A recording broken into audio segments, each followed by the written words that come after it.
Assalamualaikum warahmatullahi wabarakatuh. Yang saya hormati kepada Bapak Dr. Oktio Franky Biantoro MPDI selaku dosen pengampu mata kuliah perkembangan keberagamaan peserta didik.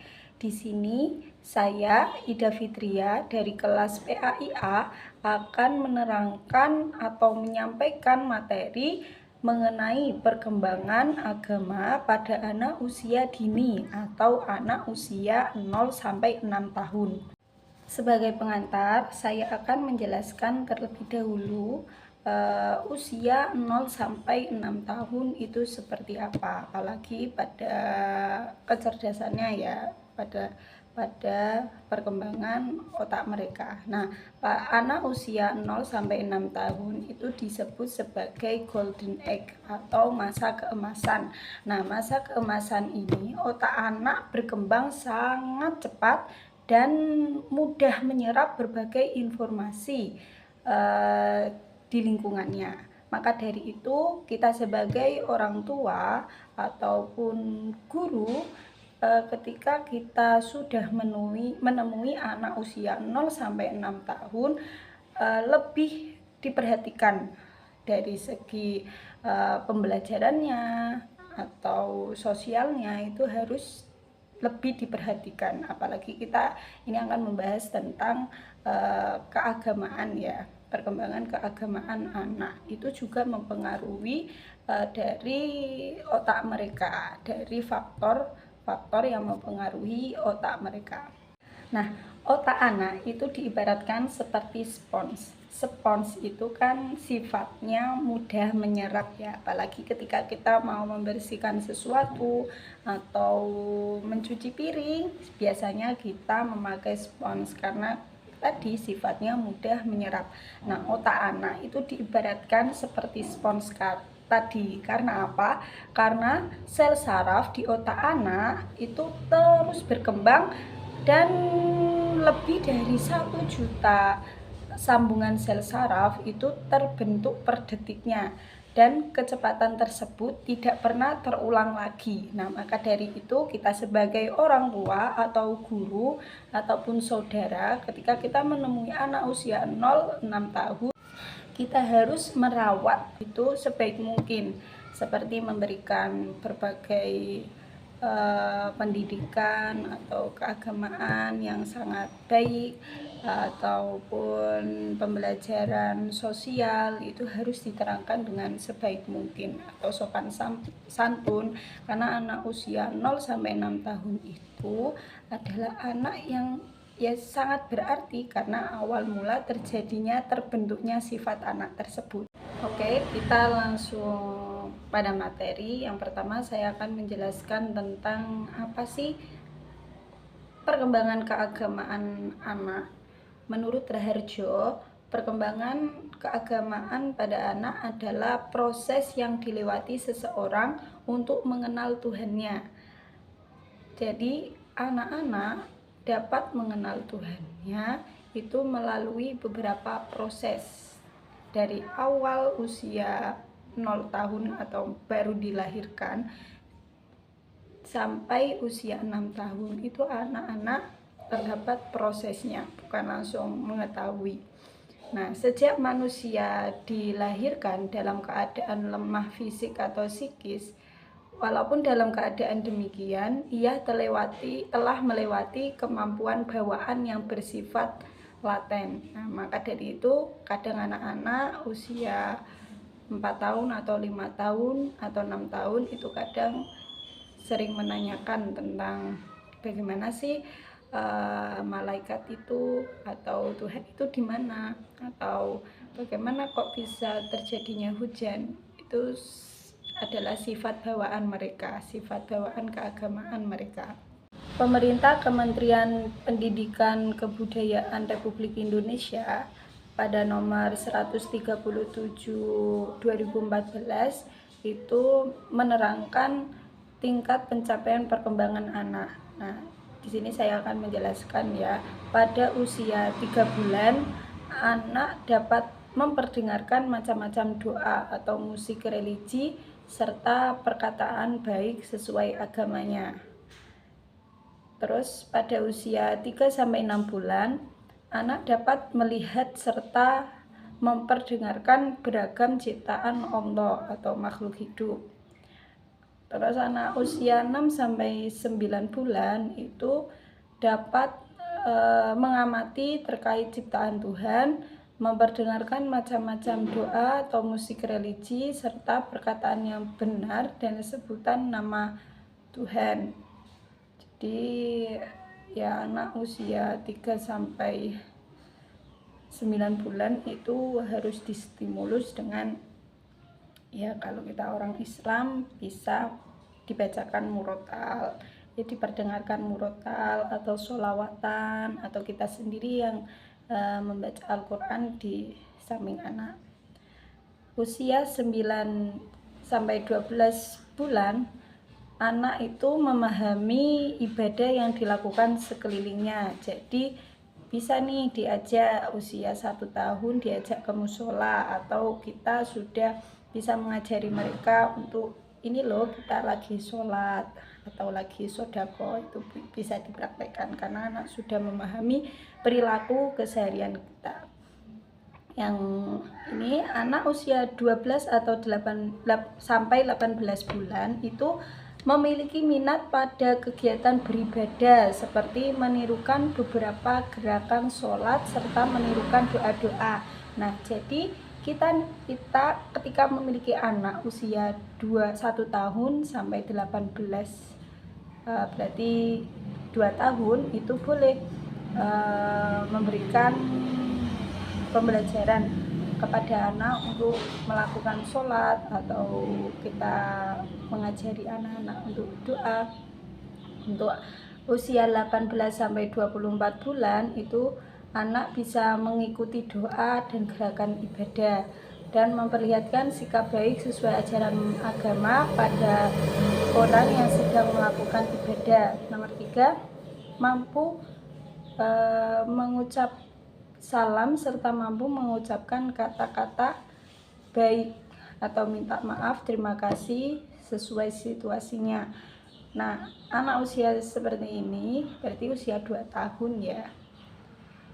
Anak usia 2 tahun itu sudah bisa kita memberikan pengajaran keagamaan ataupun sosial kepada orang-orang sekitarnya. Terus anak usia 3-4 tahun itu anak paham akan perilaku baik atau buruk, atau benar salah, sopan dan santun, tahu akan kasih sayang kepada Tuhan dan dapat menirukan doa pendek. Nah, pada anak ini, usia ini anak sudah bisa masuk di sekolah PAUD ya. Nah, jadi sebagai guru PAUD bisa memberikan stimulus kepada anak terkait bacaan doa atau gerakan sholat, itu bisa, dan memberikan pengajaran sopan santun kepada anak, sikap baik kepada temannya atau kepada gurunya. Nah, nanti anak akan mengerti sendiri mana yang baik dan mana yang buruk, seperti itu. Kemudian usia 4-5 tahun itu anak dapat mengetahui agamanya, mengetahui urutan gerakan sholat, mengetahui kapan harus membaca doa sebelum dan sesudah melakukan sesuatu, dapat membedakan perilaku yang baik dan buruk, biasa berperilaku baik, mengetahui cara mengucapkan salam dan menjawabnya. Nah, maka dari itu kita sebagai orang tua boleh atau wajib ya, kalau menurut saya wajib memberikan ini loh, kita itu agamanya apa, kita agamanya Islam. Kalau di Islam itu sembahyangnya seperti ini, beribadahnya seperti ini. Nah, di sekolah pastinya kalau kita memberikan fasilitas yang baik untuk anak, kita sekolahkan di sekolah yang Islam atau RA atau mungkin TK Islam, itu bisa sangat membantu sekali untuk perkembangan keagamaan anak. Karena saya sendiri sebagai guru RA sangat sangat mendukung sekali ketika anak-anak memiliki program atau kegiatan yang memberikan kesan keagamaan pada anak. Contohnya di sekolah saya terdapat morning Quran, itu anak-anak diajari seperti membaca doa sebelum makan, sesudah makan, ataupun kita mengajari sopan santun, atau kita mengajari bacaan sholat itu pada saat kegiatan morning Quran. Nah, itu sangat mendukung sekali pada perkembangan keagamaan anak. Seperti itu. Kemudian usia 5-6 tahun. Sama ya, anak dapat mengenali agamanya, terus menjalankan ibadah, terus berperilaku baik, jujur, tolong menolong, sopan santun, hormat, sportif.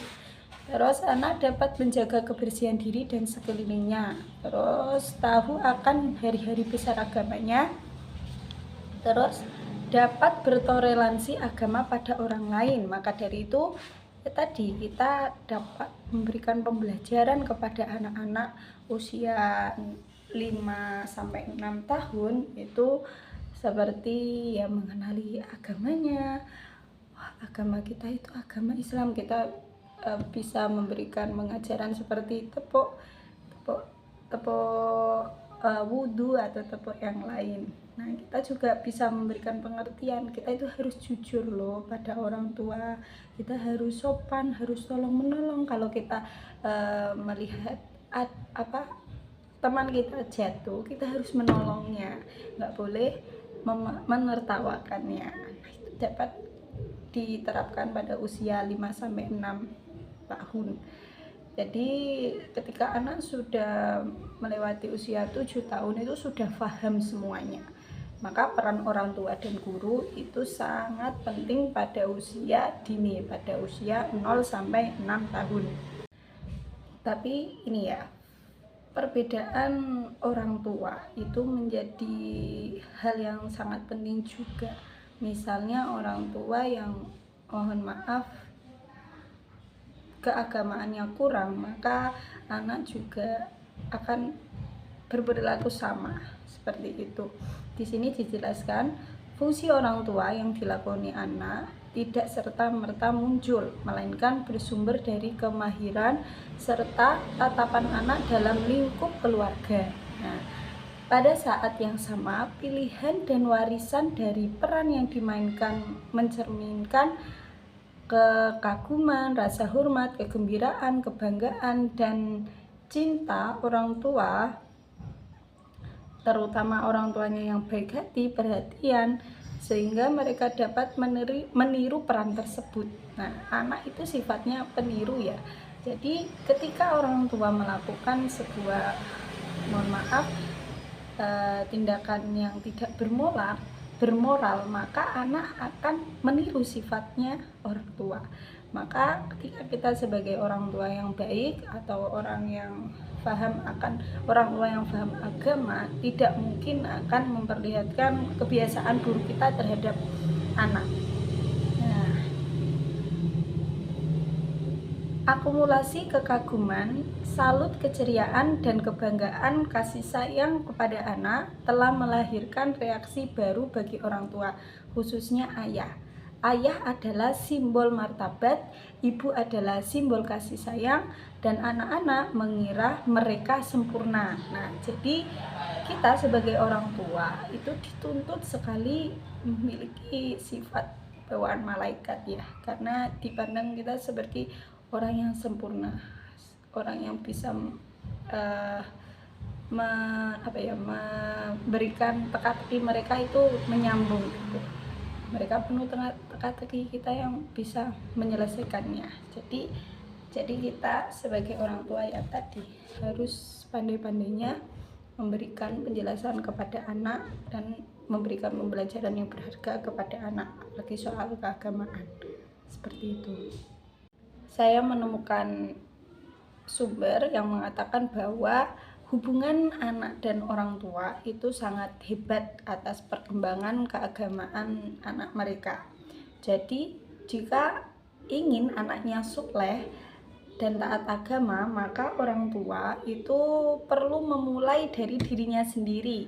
Mereka dituntut untuk siap membangun keluarga yang menganut kepercayaan agama yang kuat dan berselera tinggi. Jadi kalau ingin anaknya soleh, maka orang tuanya juga harus menerapkan hal-hal yang bagaimana anak itu bisa menjadi soleh. Ya kita harus sholat, harus rajin membaca Al-Quran, terus harus rajin memberikan pengertian keagamaan pada anak. Jika ingin anaknya soleh tapi kita tidak bisa memulainya sendiri, ya udah, anak tidak bakal mau, tidak bakal bisa memahami apa sih agama itu, apa sih sholat itu, apa sih membaca Al-Quran itu. Tidak bakal memahami kalau orang tua yang belum memulainya sendiri. Seperti itu. Di sini saya juga menemukan sumber yang mengatakan bahwa anak itu mengenal perasaan religiusnya itu karena 3 faktor. Yang pertama yaitu pendengarannya. Nah, pendengarannya itu disebabkan oleh suara atau bahasa yang berulang-ulang yang mengandung nilai agama. Yang kedua yaitu dari segi penglihatan anak. Anak dapat perilaku dan berperilaku keagamaan itu disesuaikan dengan penglihatan mereka. Yang ketiga yaitu dalam bentuk meniru atau menyelenggarakan kegiatan keagamaan anak. Mereka dapat meniru karena melihat dan mendengar. Jadi kita sebagai orang tua jangan sampai lengah untuk mengajari anak dan membiasakan berperilaku baik di rumah. Ataupun kita sebagai guru ketika kita mengajari anak di kelas itu bisa memberikan pembelajaran yang baik kepada anak, seperti sopan santun, atau kita memberikan sebuah perkataan yang baik. Kalau kita sebagai orang Jawa kita mengenal bahasa krama, maka ketika kita ingin anak-anak kita pandai berbahasa krama, maka kita mengawali dari diri kita sendiri untuk berbahasa krama kepada anak. Jika kita ingin anak kita menjadi anak yang berbakti atau anak yang soleh, bisa membaca Al-Quran atau menjalankan agama dengan baik, maka kita sebagai orang tua di rumah itu juga bisa memberikan perilaku keagamaan kepada anak lewat perilaku kita sehari-hari. Oke, hanya ini yang saya sampaikan, kurang lebihnya mohon maaf. Wassalamualaikum warahmatullahi wabarakatuh.